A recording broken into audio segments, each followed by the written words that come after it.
Hey there everybody. If you're watching this video, it's likely that you just purchased a plant from us called Achillea milfolium, or yarrow. This little plant is very distinctive in the garden. You can see its very feathery leaves and its multi-alternating leaf nodes. On top here, we have this umbel, which, as the plant matures, will grow out and form a large pad which is full of hundreds or thousands of flowers, and each one is a nectary for a lot of predatory wasps and hornets. So this is a big attractor for a lot of different bee species, as well as hoverflies and other pollinators. But when you see the wasps and bees and hornets, do your best not to kill them. The wasps and hornets are especially there because their young depend on some kind of pest species that we generally try to get rid of. And what they will do is they will murder the heck out of those bugs for you. So treat them nice, give them a place to rest and to snack, because all, or almost all, adult wasps are vegetarians.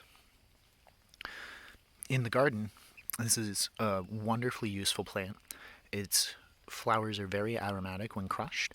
You can use it to make a tea, which has been known in some cultures to be helpful in breaking fevers.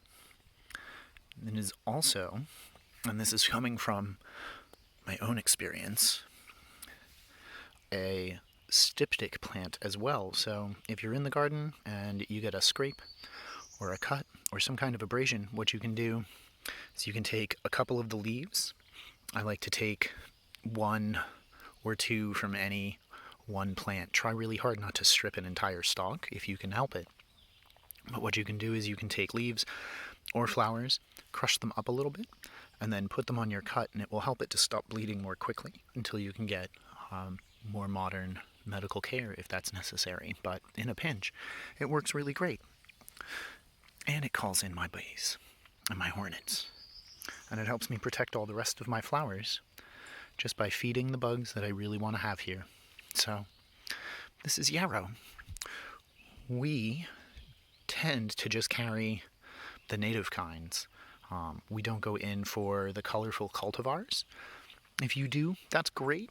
Consider having the native one, plain old yellow and white, be one of the stars of your garden. Anyway, thanks for watching. Happy planting.